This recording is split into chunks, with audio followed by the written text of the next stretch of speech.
नमस्कार, India at 9 में मैं कादम्बिनी शर्मा हूं आपके साथ। सबसे पहले खेलों की दुनिया से कुछ अच्छी खबर। बर्मिंघम में चल रहे कॉमनवेल्थ खेलों में भारत ने अब तक 2 मेडल हासिल कर लिए हैं। भारत को पहला मेडल वेटलिफ्टिंग में संकेत सरगर ने दिलाया। उन्होंने 55 किलोग्राम वर्ग में सिल्वर मेडल जीता। संकेत सरगर महाराष्ट्र के सांगली जिले के रहने वाले हैं। भारत को दूसरा मेडल भी वेटलिफ्टिंग में गुरु राजा पुजारी ने दिलाया। उन्होंने 61 किलोग्राम वर्ग में ब्रॉन्ज मेडल जीता।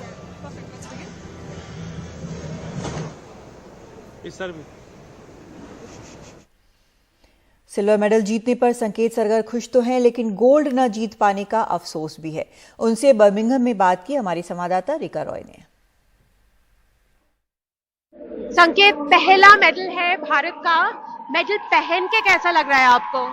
मेडल पहन के तो अच्छा लग रहा है और बहुत सारा अच्छा नहीं लग रहा है क्योंकि गोल्ड पहनना था और सिल्वर पे मुझे एडजस्ट करना पड़ रहा है, तो थोड़ा नाराज हूँ। टुवर्ड्स द एंड इंजरी आ गया था, आपने ट्राई किया गोल्ड के लिए लेकिन नहीं हो पाया। इंजरी क्या था, किस तरह की इंजरी हुई? एल्बो में लोड आ गया मेरा और एल्बो से थोड़ा डॉक्टर बोले गैप बढ़ गया है, तो अभी तो ट्रीटमेंट के लिए जाना है। संकेत, जिंदगी बदल रही है आपकी आज इस मेडल के बाद। उस बारे में थोड़ा सा बताइए कि आप संगली से आते हैं। I know that your father is a पान शॉप ओनर। वहां से लेके यहाँ तक आना बहुत बड़ी उपलब्धि है। जी, थोड़ा तो नाराज हूँ मैं, पर थोड़ा खुशी है कि मेडल आ गया देश के लिए, मतलब देश का मेडल तो आ गया पहले, इसलिए खुश हूँ मैं थोड़ा। और एक्सपीरियंस भी अच्छा रहा कंपटीशन का कि कैसे होता है कि मैं इतना तैयारी करूँ, इतने तैयारी से नहीं होगा और करना चाहिए मुझे तैयारी, तो इतना समझ में आ गया। कॉमनवेल्थ में ब्रॉन्ज जीतने वाले गुरु राजा पुजारी ने एनडीटीवी से कहा कि मैंने अपनी पत्नी से वादा किया था कि मेडल लेकर ही आऊंगा। साल घर छोड़ के सब छोड़ के मैंने इतना ट्रेनिंग किया हूँ और इतना पेन इतना ये करके यहाँ तक पहुँच गया। यहाँ से जाते वक्त मेडल इंडिया के लिए लेके ही जाना है। वाइफ का नाम क्या है? सौजन्या। सौजन्या को आप क्या बोलेंगे इस मेडल के बाद? मैं उसको धन्यवाद करना चाहता हूँ क्योंकि वो मुझे बहुत ही सपोर्टिव था। शादी करने के बाद कोई 1 साल आप कैंप में ही थे, बाहर थे, घर से बाहर? हाँ जी, हाँ जी। मैं मई में शादी हुआ था। मैं जून में वापस मैंने घर छोड़ के वापस आया। तब वो थोड़ा दुखी था। मैंने बोला था उनसे पहले ही, मैंने ये 2022 कंपटीशन खेलना है मुझे करके। वो मुझे आऊंगा तो मेडल लेके हाँ, मैं ऐसे ही बोला था, मैं वापस आऊंगा तो मेडल लेके आऊंगा। वो मुझे बहुत ही खुश है आज। मतलब इतना सपोर्ट कोई वाइफ मतलब देता है इसी में, स्पोर्ट्स में। बहुत खुश है। चलिए, बहुत बहुत मुबारक हो आपको और जाके वाइफ के साथ खुशी मनाइए। थैंक यू जी। Ma'am, thank you. और कॉमनवेल्थ में सिल्वर मेडल जीतने के बाद संकेत सरगर के घर में जश्न का माहौल है। महाराष्ट्र के सांगली में उनके परिवार के सदस्य बहुत ही खुश हैं और लगातार जश्न मना रहे हैं। संकेत सरगर बहुत ही साधारण परिवार से आते हैं। उनके पिता चाय और पान की दुकान चलाते हैं। उनके पिता ने कहा कि मेरी बेटी ने खेलो इंडिया यूथ गेम्स में मेडल जीता था और आज बेटे ने कॉमनवेल्थ में मेडल हासिल किया है। मैं बहुत ज़्यादा खुश हूँ।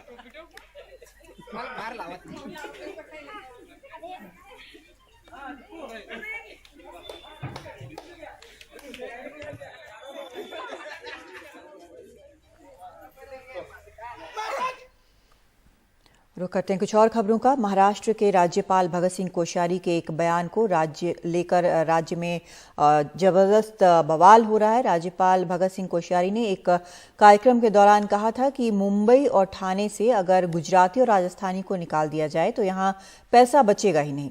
ये राजधानी जो आर्थिक राजधानी कहलाती है वो कहलाएगी ही नहीं। शिवसेना और राज्य के दूसरे सियासी दलों ने इसे मुंबई का अपमान बताया है। महाराष्ट्र में विशेष करके मुंबई ठाणे, यहाँ से गुजरातियों को निकाल दो और राजस्थानियों को निकाल दो तो तुम्हारे यहाँ कोई पैसे बचेगा ही नहीं। ये राजधानी जो है जो कहलाती है आर्थिक राजधानी कहलाएगी नहीं। शुक्रवार को मुंबई के एक कार्यक्रम में राज्यपाल भगत सिंह कोश्यारी के इस बयान के बाद महाराष्ट्र के सियासी गलियारों में हलचल तेज हो गई।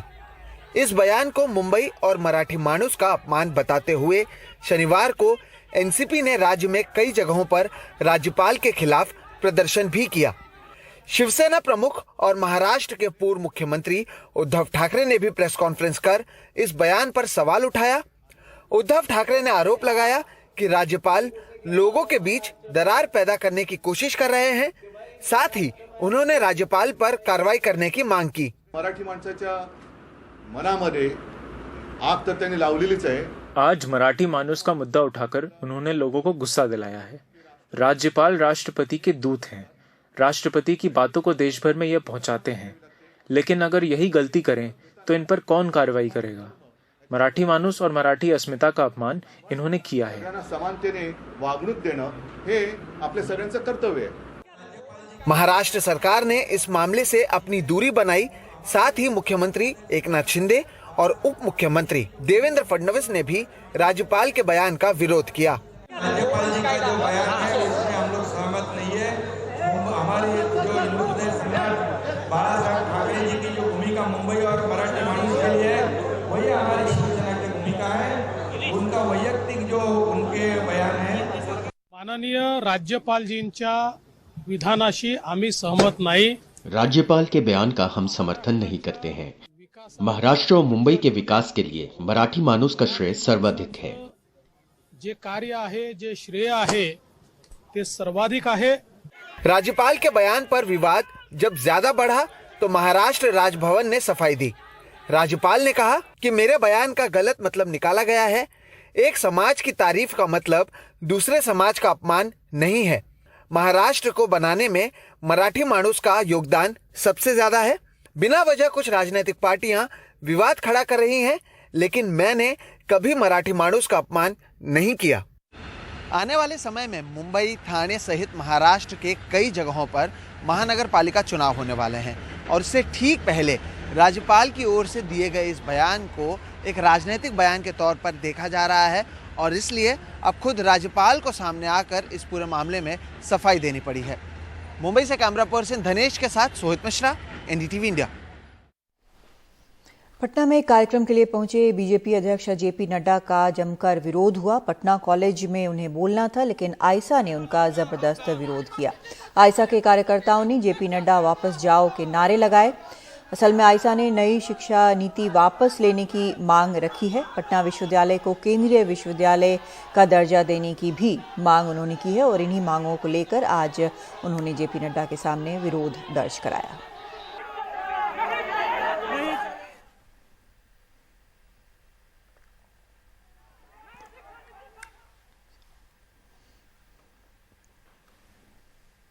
राजस्थान के बांसवाड़ा में एक महिला को पेड़ से बांधकर बेरहमी से पीटने का मामला सामने आया है।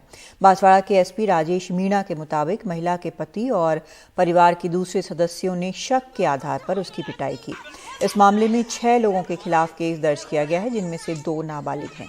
फिलहाल जो शुरुआती जानकारी सामने आई है उसके मुताबिक महिला गांव में किसी युवक के साथ घूम रही थी। इसी बात को लेकर उसके साथ ये बर्ताव किया गया है।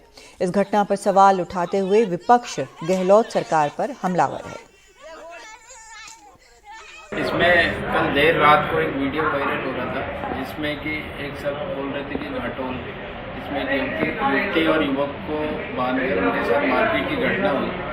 तो उस घटना के संज्ञान में आते ही तुरंत पूरे थाना क्षेत्र सर्किल एरिया में इसकी वीडियो में जो भी व्यक्ति थे उनकी पहचान कराई गई। देर रात हमें जो पीड़िता है उसका पता चला, तो वहाँ से उनके रिपोर्ट के आधार पर मुकदमा दर्ज किया और जो लोग शामिल थे उनकी पहचान की गई और अभी तक कुल 6 लोगों को पुलिस ने दस्तयाब किया है, जिसमें कि 4 बालिग है और 2 नाबालिग है। जी, इसमें जो रिपोर्ट दी है उसमें यही है कि उसके पति और जो बाकी परिजनों हैं उन्होंने शंका के आधार पर इनको पकड़ा और इनके साथ ही घटना कर। राजस्थान में हुई इस घटना को लेकर बीजेपी सीएम अशोक गहलोत पर हमलावर है। बीजेपी नेता भूपेंद्र यादव ने ट्वीट कर कहा कि महिला की एक पेड़ से बांधकर बेरहमी से पिटाई, मदद के लिए एक ऐसे राज्य में दिल दहलाती चीखें जहां प्रशासन गहरी नींद में सो रहा है। अशोक गहलोत के अधीन राजस्थान में जंगल राज, लड़की हूं लड़ सकती हूं सिर्फ कांग्रेस के प्रचार के लिए।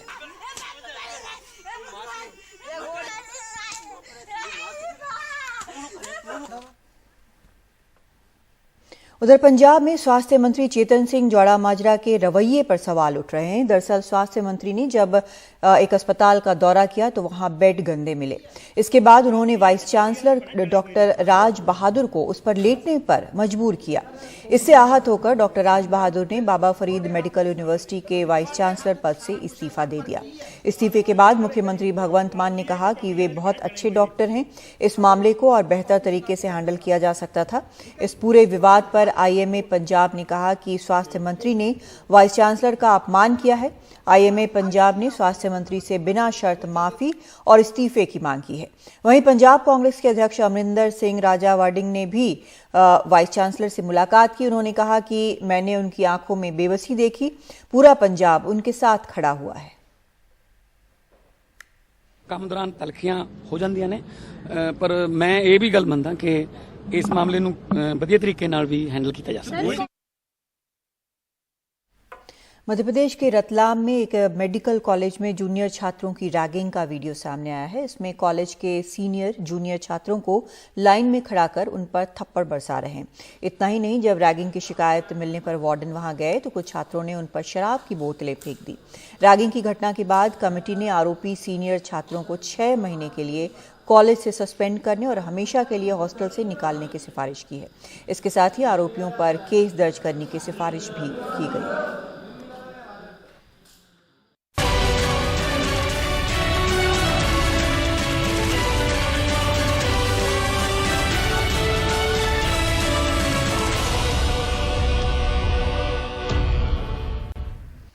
MiG-21 क्रैश में जान गंवाने वाले फ्लाइट लेफ्टिनेंट अद्वितीय बल को जम्मू में अंतिम विदाई दी गई। उनकी मां ने अंतिम सलाम किया। राजस्थान के बाड़मेर में वायुसेना का MiG-21 विमान क्रैश हो गया था। इस हादसे में 2 पायलटों की जान गई है।